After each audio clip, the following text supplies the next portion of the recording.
YouTube, what it do, loved ones? You know the motto. If you can, after the story, go over there, hit us with a like, which is a thumbs up, and that'll let us know we kicking our stuff. We back on the edge with BJ, APB, with part 4 on YA, and we left off on black essays in there at that time. And you had named a few of them. So what was their character like at that time? Was blacks kind of pushing them, or kind of just, accepted to just letting them do their thing along with the culture they believed in that they wanted to push at that time?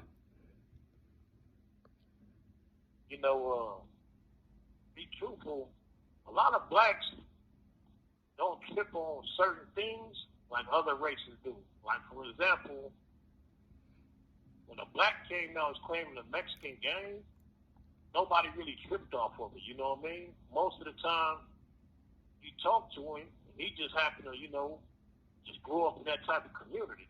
Versus when a Mexican come claiming the black gang, it was always like Mexicans looking down on him. Like he done something like basically looked at it like he joined some BS over something that was superior. That's how I took it, they took it, you know what I mean? And so it was like a few homies that would come that was Mexicans, they ended up having to fight a few Mexicans at times, you know what I mean? Because Mexicans was playing them close or kept trying to whisper to them and get them to change hoods and stuff like that.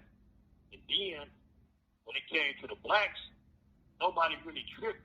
Sometimes you had people make jokes about it or whatever, but most of the time we ended up getting along with him. You know what I mean? The only time we used to really, hear somebody say something is like he was from certain hoods like 18th Street or something.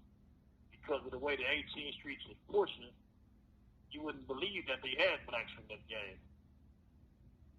Right. Was people using knives when you was in YA at that time? Was it any sticking amongst Crips and Bloods and other races at that time? In the beginning, no. It wasn't no stickings. It probably was one every now and then, but it wasn't like it was towards the end of them shutting it down. Like when 92 came around, a lot of dudes had came up from the county jail on violations, and they kind of like brought the knife play into existence. Because when they came up, they had that county jail experience, and they was the ones that brought it to why, ain't no fighting no more, people using weapons. So in YA, let me get this correct for a lot of people that never had entry into it, including myself. So dudes was actually going to the county jail, then coming back to YA. Right. So, yeah. Say you get... This call and your telephone number will be monitored and recorded. Like you parole, and when you turn 18, if you do anything, they lock you up in the county jail, in the men's facility. And then once you get sentenced, you go back to YA and finish off the little time that you owe them. Then if you owe some prison time, then they'll send you to prison. So that's how the extra politics probably came into play amongst Bloods, Crips, and Hispanics by us leaving YA, going to the county jail, and still bringing it to a juvenile adult youth facility. Right. People was bringing back what they learned in the county jail, the politics, the whose side you on, and all that. All that came from people coming from the county jail, telling everybody what the county jail was like, bringing everybody to speed, like basically telling everybody you got to catch up. Right. There's stickings going down, there's robbings going down, it's different type of crimes we taking places amongst one another, all from us seeing it from older elders and homies inside these county jails, and we coming back to the YAs. Right. So I want to speed this up real quick so we could get a good 10 minutes in probably with the next topic with the county jail. So when you get out of YA at that time, what does one look like in the hood? What's your status like? How everybody looking at you when you surpass YA and can make it out with a good, clean resume? How do the hood look at you real quick? Well, I'm gonna say that the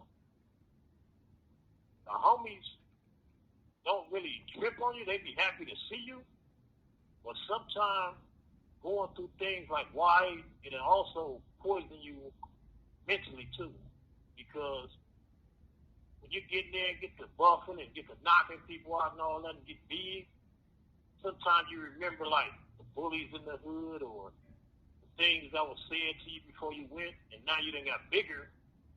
Now you want to seek revenge on these dudes that used to get at you kind of crazy when you was out there.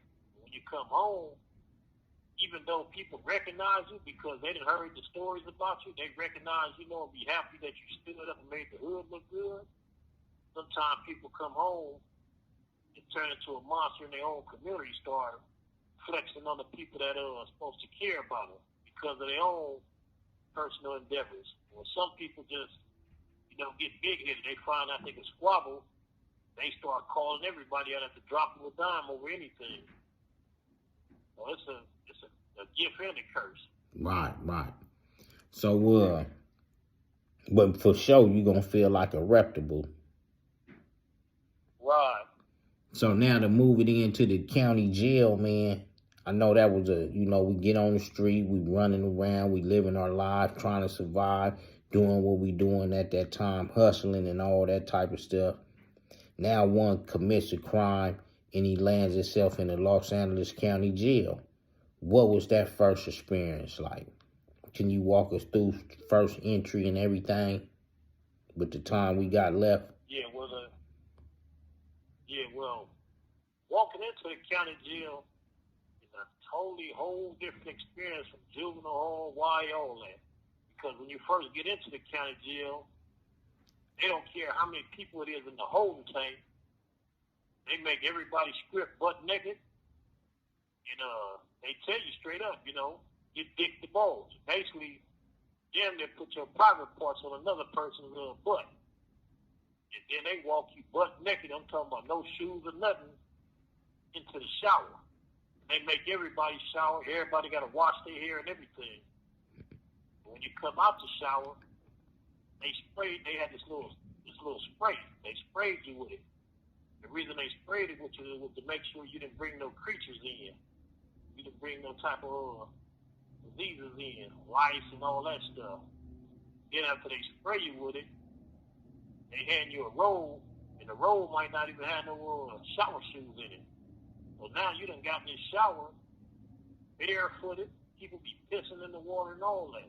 You got in there barefooted, you could catch something like elephantitis where your feet, circulation stops circulating in your feet, and your feet swell up. So that's a cold, Got out. Then once you got out the shower and got dressed, they didn't give you no deodorant, toothpaste, and none of that. You know what I mean? They might give you a little toothbrush that you might accidentally swallow, brushing your teeth, and a bar of soap. And after that, the rest you just got to fend for yourself. So now, once you go through the shower process, what's the next process you go through before housing? What was housing like? How long did that take at them times? Well, sometimes you didn't get housed for 2 or 3 days. You'll just be moving around from dorm to dorm. Like you might start out in cell 40. Cell 40 was like basically a court holding tank for people that had parole violations. They'll put you in there, and you'll be in there about 2 or 3 hours. And then the trustees will get your clothes from you and give you like a tag, letting you know where your clothes is at. So if you parole or want somebody to come get your clothes, you got that little receipt paper to get your clothes back. They'll give you that. Then after that, you'll be in there about 2 hours. Then they might move you to 9500. Now 9500, that was an experience I felt that everybody should have went through, because 9500, first of all, that was the highest part on the county jail, was the roof. And when you got up there, everything went. There wasn't no rules up there. You might not get on the phone. Dudes be hogging the phone. Then they got their homies, and they tell you in a minute, all 30 of us is before you. So it'll be child time before the phones, you get to the phone. So that used to be a problem. And then the problem being the blood was, going up to 95, you might be the only blood up in there.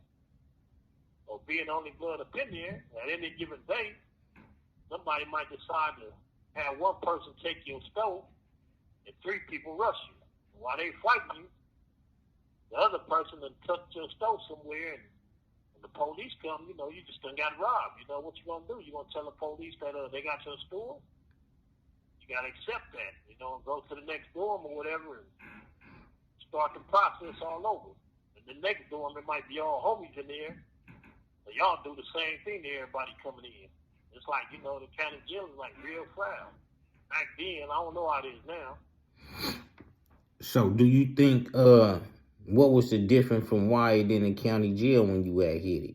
This call and your telephone number will be monitored and recorded. Well, the difference between YA and county jail was, in YA, they had rules. They had rules. At least they had some type of rules where it was a communication established. Like, for instance, if an enemy came, you already knew if he came to your cottage, you was going to have to get down with him. That was just like kind of like an unwritten rule. It was like, if a dude came over there that was considered your enemy, you had to at least approach him, give him the opportunity to get down with you. In county jail, it wasn't none of that. You come up in there and the cat didn't like you or whatever, they just get on you. You know what I mean? Or you had some shoes, some brand new shoes or something, some Jordans or something, cats feel like they can wear them, they're going to try to come get them.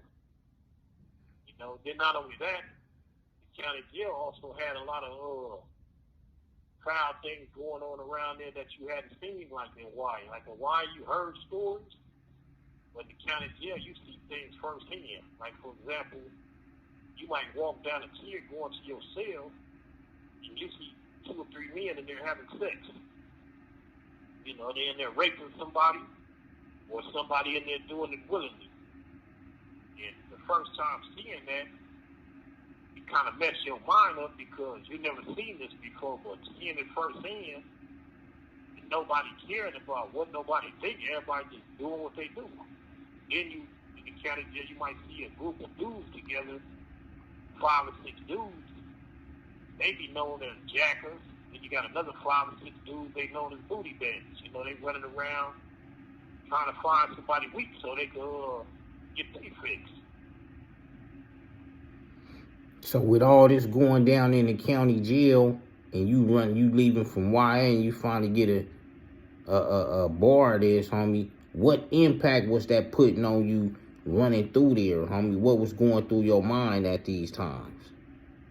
Knowing that this step is new now.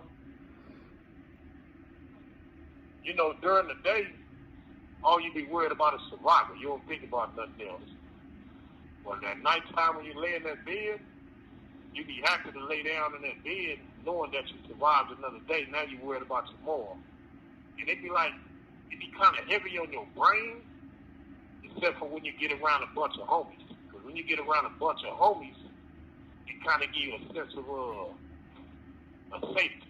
You feel like more relaxed now because You have 60 seconds remaining. It's more y'all on the battlefield than just you. Right. Hey, man, 89 on up, G stuff, not Ye stuff, with On the Edge with BJ. Man, running through Juvenile Hall all the way up to YA to the Los Angeles County Jail.